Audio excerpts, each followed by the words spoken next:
Hi, I'm Christian Brindle, and welcome to the Everything Medicare Podcast.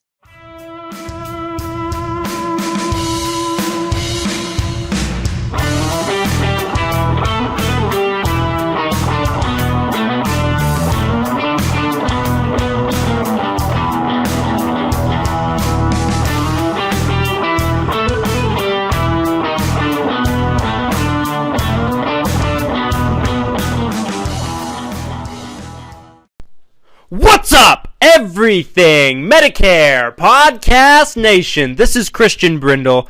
Hope you're having a great day wherever you are and however you may be listening. Every single week, I bring you 3 podcast episodes where we discuss your Medicare, your Medicaid, your Social Security, and everything that has to do with that golden age called retirement. And folks, we are closing in on 120 episodes. We're getting closer and closer. Thank you so much to everybody that supported us and supported me particularly from the beginning, ever since we started doing this. I've said it before and I'll say it again. When I first started doing this podcast, I never thought that anybody would want to listen to it. I'm just shocked and floored that we've built the audience that we have since the beginning.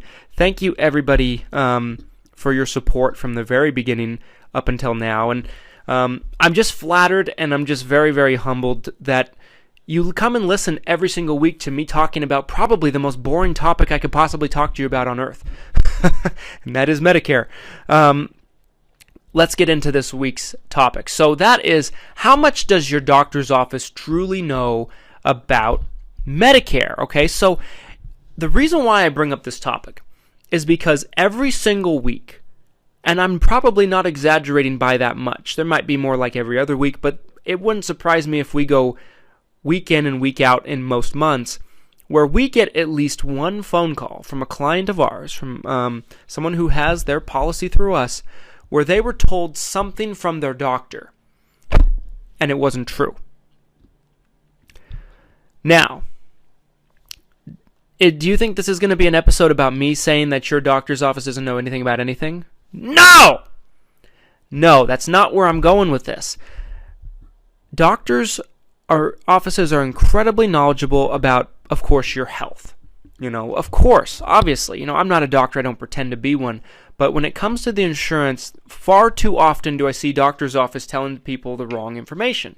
Now, does this happen all the time? Absolutely not. I'll give you an example, okay?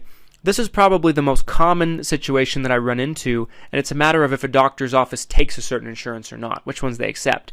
Now, we're going to use an example. Let's call this person John, okay? John has a plan through XYZ Insurance Company, okay? Now, XYZ Insurance Company actually has multiple different plans and products in his area. So, John calls up. John doesn't have the name of his plan memorized per se. He calls up to his doctor's office, asks his doctor's office, hey, I'm looking at this new plan, or I just signed up for this new plan with XYZ Insurance Company. Do you take it? Do you take it? The billing gal at the doctor's office takes a look at her sheet, sees the list of plans that they accept on her sheet, and she sees the name of that insurance company there, and she says, yes, we take it. John says, great. A month later, John goes into the doctor's office for a visit. He catches a cold, let's say. Come to find out, they take his plan, they bill the insurance. He finds out after the fact that he's out of network.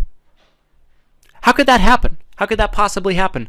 Well, turns out the doctor's office accepted some plans from this insurance company, XYZ Insurance, but they didn't accept John's specific plan.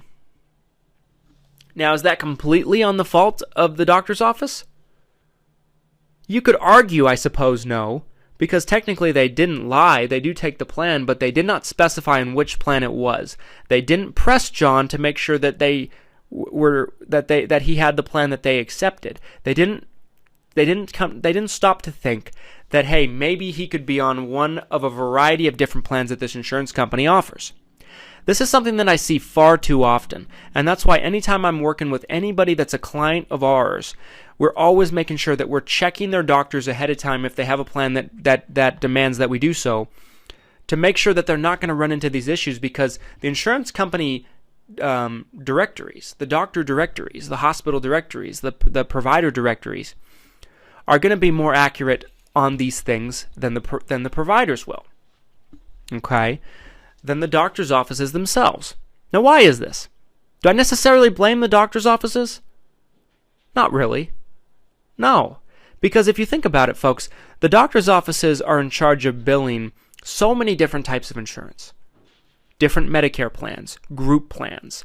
If they take, government plans such as TRICARE and federal plans and things like that, retiree plans, Affordable Care Act plans.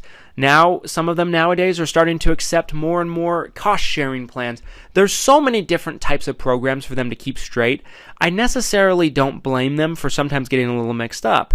What I do blame them for, though, is coming across to the patients that they are the experts, that they know every single thing that there is to know about Medicare. And there's some doctor's offices in their billing departments where they believe that they are the second coming when it comes to insurance.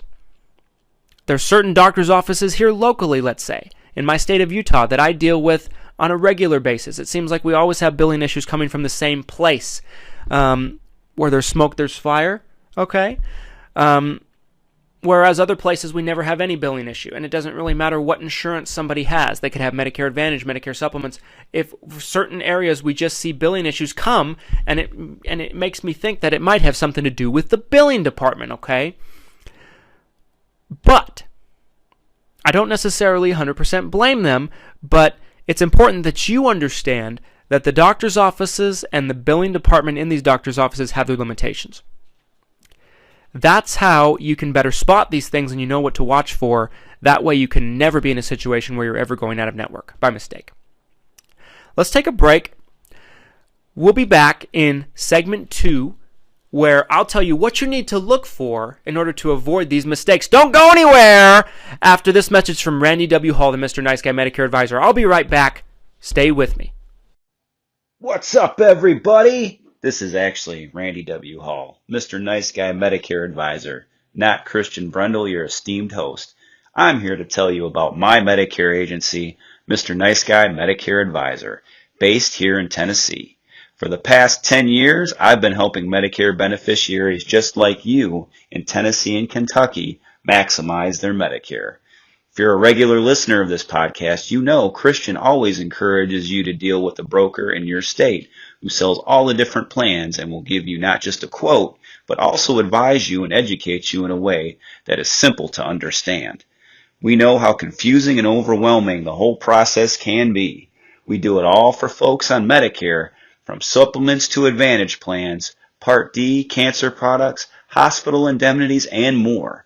So if you want to get a free quote or a consultation, I urge you to call 615-578-5174. Again, that's area code 615-578-5174.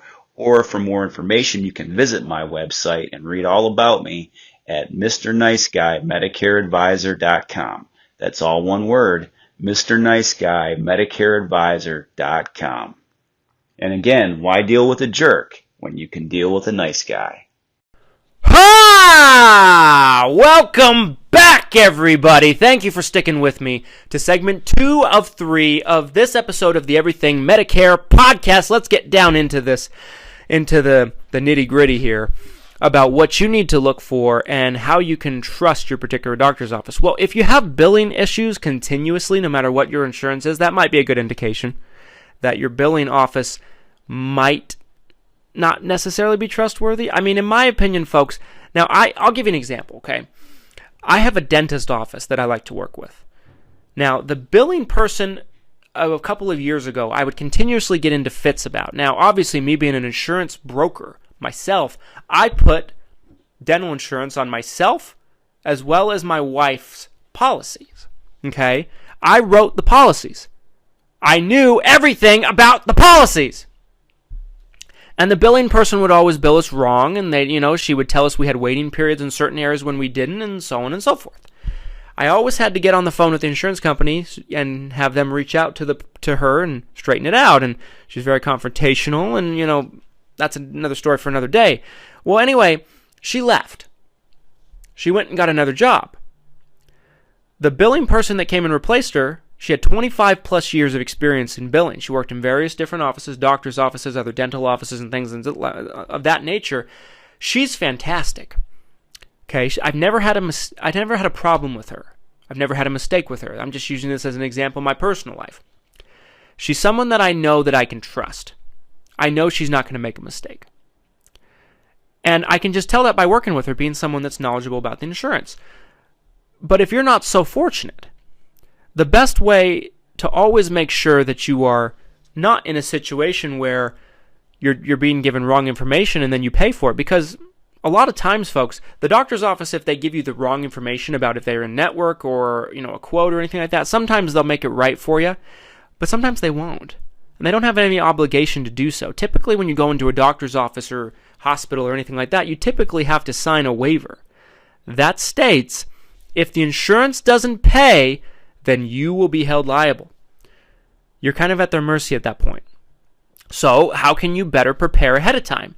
My advice would be to call your insurance company or call your broker, because they can tell you more about what the insurance will pay, and if a provider's in the network, probably better than the provider can in themselves. Providers, like I said, deal with so many different types of insurance. A lot of times they don't even know what they take. Okay, and if they do know what they take, they don't know what particular plans they take. If an insurance company has 15 different plans in your market, and they take half of them, they don't know the other half that they don't take. It's just better to get the information from the source, in my opinion, and that would be the insurance company. Now, why do these billing departments, why sometimes can they be so unreliable? Well, we have to talk, that has more to do with our culture today than anything else, in my opinion, and that is there's typically a revolving door of these jobs. Nowadays, especially in the 21st century, we don't necessarily see people keeping careers as long as we did, let's say, 20 years ago, 30 years ago, 40 years ago even. Back in those times, and you might be able to relate with me on this, but back in those times, we saw people stay at their jobs and their careers for much longer periods of time. Companies took care of people more. They had pensions and things along that nature, and retirement programs, and everything you could think of. Now, careers today certainly still do that, but probably not as much as they used to. And so people don't necessarily have as much loyalty to the careers as they used to be. They're always looking for the next best thing. And because of that, not necessarily with billing jobs, but with a lot of different types of careers, you typically will see a revolving door. A lot of people coming in and a lot of people coming out. And anytime you're looking in a situation where there's people constantly coming in and coming out, they don't stick, if you will, you get in a situation where the person that's doing the billing probably doesn't have the experience that the person before did. Or maybe they have more experience than the person before, like in my dental situation. You're basically starting from scratch. They're training a new person from the ground up. And billing's a complicated thing, folks. It's more complicated today than probably ever. With all the coding, with all the systems, all the insurance companies having different things, and the more insurance companies a doctor's office or provider works with, probably the more difficult it is, I imagine. So you have to put yourself in their shoes, if you will. They're in a situation where their billing people keep leaving. They can't seem to keep a billing person to stay. There's a revolving door. They constantly have to keep training new people.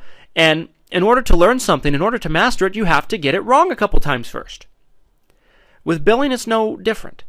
The billing people have to make mistakes before they know how to do it correctly. And that's what you're dealing with. That's why you're seeing these billing issues time and time again. Now, some places have billing people that stay for tremendous periods of time. And they do a great job and they have understanding. And this is not a blanket statement for all billing departments. But there are a lot out there that do fall into these terms. And you have to be wary of it and you have to watch for it. My opinion, folks, is you're better off checking with the insurance company on if they're in the network and checking with the insurance company on what you might pay out of pocket ahead of time before you have something done. That way, you're in a situation where you have no surprises. And if the insurance company tells you wrong, well, they're required to record phone calls for quality insurance purposes. A good insurance company will honor what they told you originally. Okay. Don't go anywhere. Let's take a break. I'll be back in segment 3 after a quick word from this week's sponsor. Stay right where you are. Got some final thoughts I want to share with you. Welcome back, everybody, to our third and final segment of the Everything Medicare Podcast. If you're watching this on YouTube and you're just hearing the audio, I apologize in advance. We're having some technical difficulties with our camera, so the rest of this episode will be just on audio. Okay, now if you're listening to us on the various podcast platforms, then disregard that message. It doesn't apply to you. Folks, just keep in mind that you need to trust the experts in certain things to give you the best quality and most accurate information consistently. Doctors' offices are experts on the medical side of things. You know, your health, your well-being, how to stay healthy, how to fix a certain procedure, how to cure you of a certain ailment if possible. But the doctor's offices are not experts on the insurance. Some are incredibly knowledgeable, some know what they're doing, but they're not experts at insurance. That's not what they do. Go to the insurance directly. Go to the source. Go to your broker. Make sure you're talking to someone that's a professional in insurance, not just about knowing how you're going to be covered, not just knowing if your doctor's office or provider takes a certain plan, but also when it comes to getting recommendations on what plan you should go with. I could walk into 100 different doctor's offices within a 100-mile radius of my office here in Sandy, Utah. And I would be willing to bet you that every single doctor's office would have a different answer as far as which companies are difficult to deal with and which companies are easy to deal with. Because that comes down to a personal preference. Okay? I would never take your doctor's office's word for it on what insurance you should go with, because they're not professionals in it. They might know a little bit more than the average bear, but not enough to give you insurance advice. Just keep that in mind. Now, some doctor's offices, like I said, the billing departments might be incredibly knowledgeable. That's not a blanket statement. It doesn't apply to everybody. It doesn't apply to all doctor's offices, but 9 out of 10. 9 out of 10. If people took this approach more often, my office would not get calls almost on a weekly basis about someone's doctor's office telling them something about their plan that could not have been further from the truth. I deal with it constantly. That's my final thoughts, folks. Hope you're having a fantastic enrollment period. I hope you've made your particular changes to improve your coverage. If you haven't, though, and you live in the states of Utah, Idaho, Oregon, Texas, or Florida, again, that's Utah, Idaho, Oregon, Texas, or Florida. Those are the 5 states my company, Christian Brindle Insurance Services, is licensed and appointed to do business with people just like you that may want to improve your Medicare plan. Give my office a call at 801-255-5340, 801-255-5340. Remember, open enrollment cuts off on December 7th. Talk with you soon, folks. Thanks so much for listening. Have a great day.